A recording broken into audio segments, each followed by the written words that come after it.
We're back again for back garden bushcraft, and this time we're going to have a look at pace beads or ranger beads.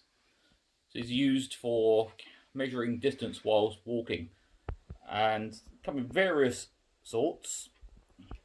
You make a paracord using knots that slide, or more simply just a piece of cord and some beads on it.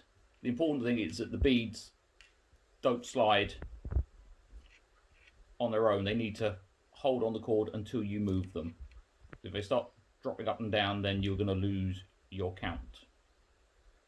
So we are going to make today a set of paracord pacing beads. He's using figure of 8 stop knots and Celtic button knots to form the bead. So to make the ranger beads, you need 2 pieces of paracord. You have a piece about 1 meter long, which is going to make the center cord the beads slide on. Another length of paracord which is going to be used to tie your knots or the button knots. I've chosen to use 2 different colours.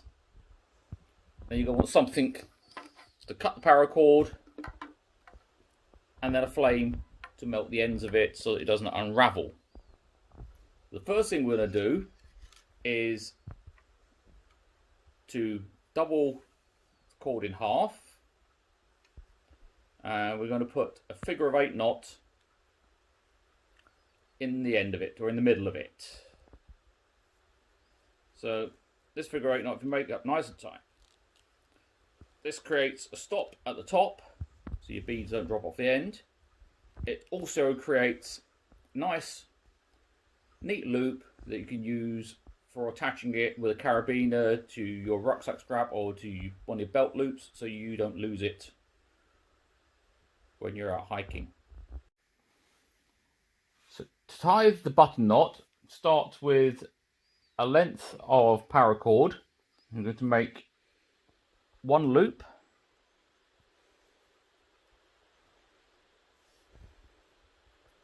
a second loop, and those loops cross over. You then take the end of the paracord, you go down through and back up to lock those 2. We're then going back down through the next loop, so your paracord goes over and under, locking the 2 loops together.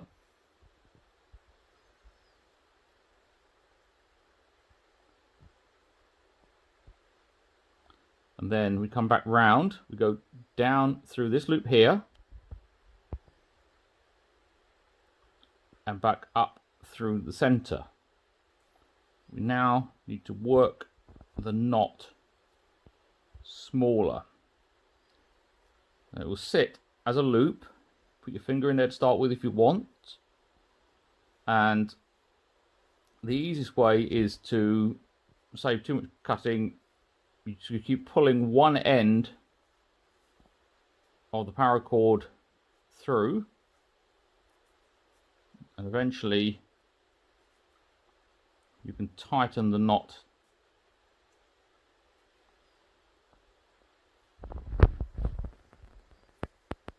down.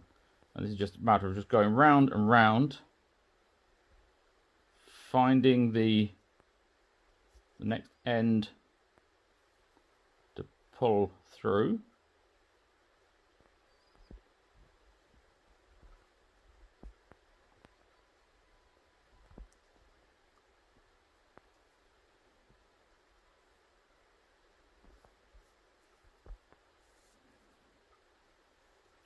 And just keep tightening them up. Once we've got the knot down smaller, what we're going to do is to take the double strand of paracord and we pass it through,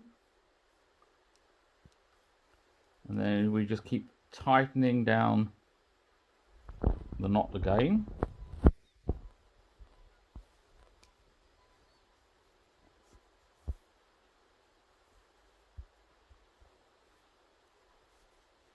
And so we're just chasing the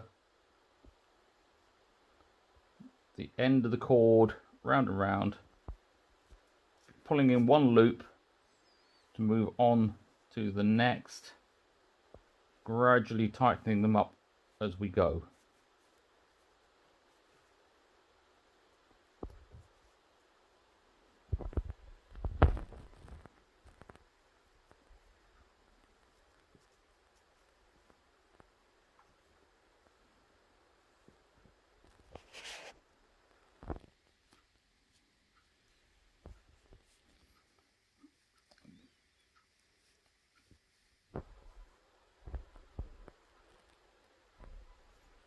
And we want now, as we're doing this, this is the time to adjust the tension. We want these to sit fairly tight on the cord.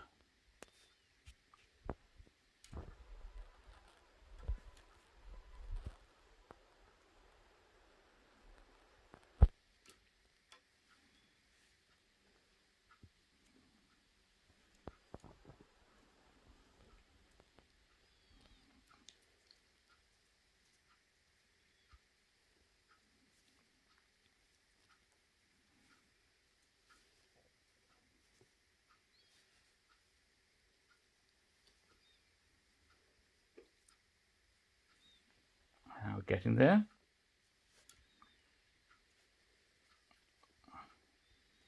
I think we'll get this one round, and that will be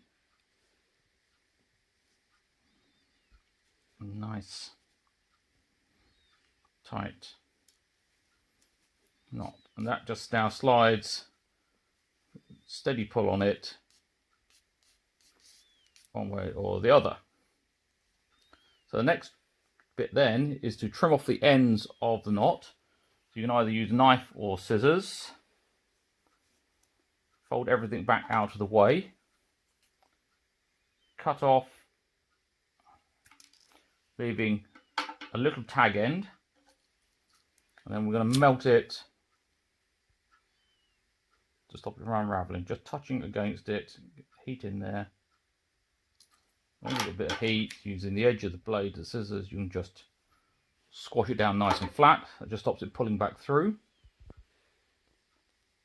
Slightly careful now because the cut end where we just melted it is going to be hot. Try not to grab hold of it.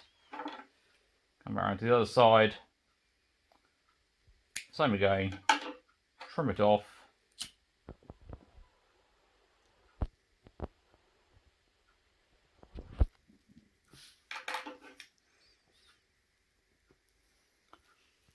And we attach that there. So that's the first knot in place. So what I need to do now is to put 3 more knots on there, and then we'll come back again. Okay, so now we've got the first 4 knots in place. We want to create a divider. So we take the 4 up together at one end and leave a short gap, and then we're going to put another figure of 8 stop knot in.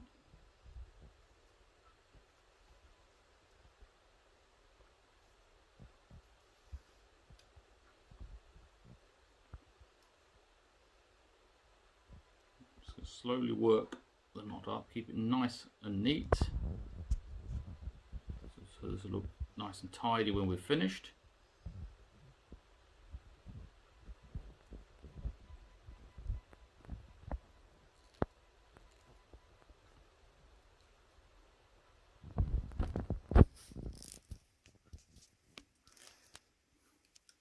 So there we go, we've got the second stop knot there with a little bit of gap to allow you to slide the knots up and down.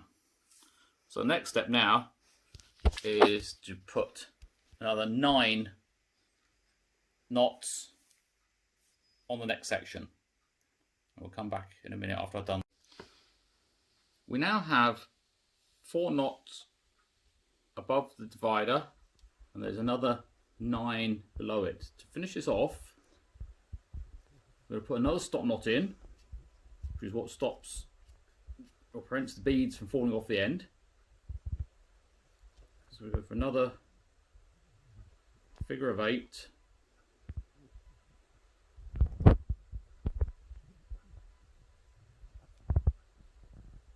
There.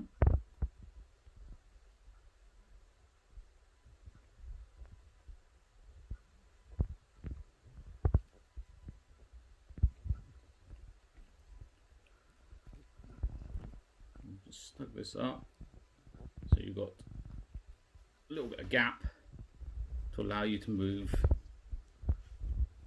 your beads or knots up and down. So once we've got that on there,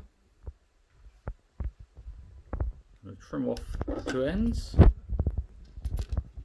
and just melt them.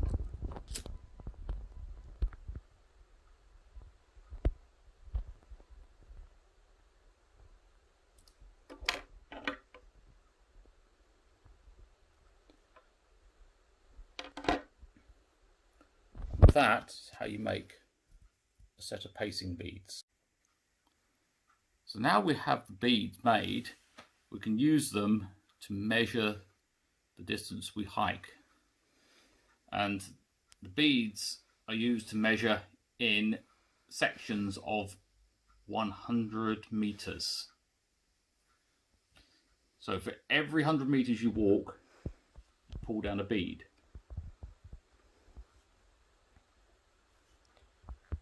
When you get to 900 meters, after the next 100, you pull down your top bead, which is your 1000, and then slide the other beads back up to start again. You keep working until you get to the end, which will give you a distance of 5 kilometers. Now most sections you hike are unlikely to be that long. To work out your distance is based on how many paces you take. And it's the number of paces you take within 100 meters. You can calculate that yourself by walking a hike along a known distance and counting how many paces. So pace is based on your distance full stride length. So if you set off with your feet together, you then set off on your right foot. 1 pace is when your left foot touches the ground. You then go right, and then that, when your left foot touches again, is the 2nd pace. And you count that until you reach 100 meters, or for better accuracy, it's actually better to walk a longer distance and then average your paces back. Now the pace count will change, depend on the length of your stride, the ground you're walking over, whether you're going up or down a hill, and how heavy your pack is. Also, as you become more tired, your pace will change. So you need to work this out over a period of time to get your pace count over different terrains and different weights of pack. So that's how you use your pace beads.